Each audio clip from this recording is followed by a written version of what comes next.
Halte 106. Quelle guérison par le Coran. Le Très-Haut a dit « Et nous faisons descendre du Coran ce qui est guérison et miséricorde pour les croyants. » Sourate 17, verset 82. Sache que par déficience et maladie, il faut entendre les déficiences des cœurs, des âmes et des corps. Les déficiences que le Coran guérit ne sont pas celles des âmes, car les médecins de ces dernières sont les maîtres spirituels capables d'éduquer des disciples, ainsi que les connaissants d'Allah. La connaissance des déficiences des âmes et leur thérapie sont l'une des bases de la connaissance d'Allah, qu'il soit exalté. Les médecins soignant les déficiences des corps sont ceux qui connaissent les sciences naturelles. S'il est bien question de guérison des corps par le Coran, ce n'est pas celles-ci qui sont en vue ici. Ce que nous voulons dire, c'est que le Coran guérit les déficiences et les maladies des cœurs face aux fausses doctrines et aux déviations sectaires, sachant que seul le croyant bénéficie de cette guérison. Ce croyant, c'est celui qui s'en remet pour chaque chose à son Seigneur et à ses envoyés, sur eux la bénédiction et la paix, se laissant conduire extérieurement et intérieurement lorsqu'il est désorienté, ne déviant pas de la loi révélée, en employant sa raison pour juger des qualifications que le Très-Haut s'est données lorsqu'il se décrit, lui ou ses envoyés, avec les attributs des créatures. Il n'écarte rien ni n'interprète.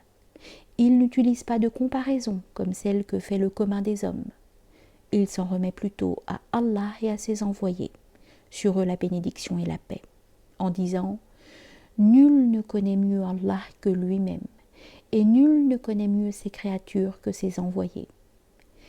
C'est alors que le Coran devient pour lui guérison et miséricorde, car lorsqu'il agit ainsi, deux lumières se réunissent pour lui, la lumière de sa raison réceptive et la lumière de sa foi procurant le dévoilement. Lumière sur lumière, et alors se dissipent pour lui les ténèbres de l'ignorance, incompatibles avec la lumière révélatrice. De cette union résulte une troisième lumière qui n'est ni identique aux deux précédentes ni différente, car ce qui provient de l'union de deux éléments n'est identique à aucun des deux en soi. Dès lors, le croyant unit la loi révélée et la raison, et il découvre que ce qu'il croyait contradictoire est en réalité compatible. Il réalise que la raison est du lait et que la loi révélée est de la crème.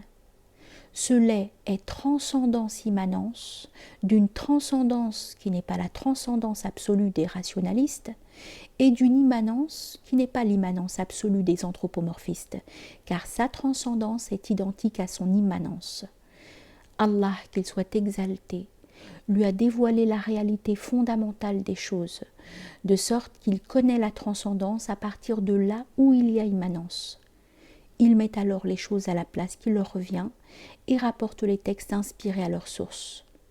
Lui appliquer le nom de croyant devient conventionnel dans la mesure où le croyant est celui qui se fie à ce qu'on lui a rapporté, mais son expérience actuelle dépasse ce degré de croyance passive, puisqu'il contemple les choses en soi. Ce qui est invisible à autrui est visible pour lui, par l'évidence incontestable de la contemplation. Considère la parole du Très-Haut. Il n'y a pas de chose semblable à lui, et il est lui, l'universel oyant, l'universel voyant. Sourate 42, verset 11. Ces deux affirmations successives joignent la transcendance et l'immanence. Il n'y a pas de chose semblable à lui, affirme la transcendance, si l'on considère que la particule K n'apporte rien au point de vue du sens, comme le pense la majorité des théologiens. Cette partie établirait donc clairement la négation de toute analogie et de toute ressemblance. Il est, lui, l'universel oyant, l'universel voyant, établit par contre de manière évidente une analogie. Le fait que les deux adjectifs qualificatifs épithètes sont déterminés par l'article induit que l'information s'applique exclusivement au sujet, en l'occurrence lui. Personne ne peut entendre et voir si ce n'est lui, et tout oyant et voyant est lui. On peut former un syllogisme basique en disant « tout vivant entend et voit ». Or celui qui entend et voit, c'est Allah et nul autre que lui. Donc, tout vivant est Allah et nul autre que lui. la première affirmation va de soi, la seconde est tirée du livre précieux. On peut dire mieux, la parole du Très-Haut, il n'y a pas de chose semblable à lui, à elle seule exprime la transcendance et l'immanence. Il suffit pour cela de restituer pleinement au cas sa valeur de comparatif, comme Laïsa kamithlihi shay, donc c'est ce cas dont il est question, ainsi que le font les connaissants par Allah, car la parole divine inimitable a trop de valeur pour contenir quelques signes superflus. On ne peut retenir cette hypothèse que s'il y a impossibilité de comprendre autrement, mais ce n'est pas le cas ici, d'après les connaissants. L'allusion de ce noble verset mène au sens suivant. Il y a affirmation d'un semblable ou symbole d'Allah constituant une analogie et de plus, affirmation qu'il n'y a rien qui soit semblable à ce symbole, ce qui établit l'incomparabilité. Si l'on dit qu'il n'y a pas de semblable à son semblable, à plus forte raison n'y a-t-il pas de semblable à lui. On sait ainsi que l'intellect ne peut rien dire de Dieu en tant qu'il est l'intérieur et le premier.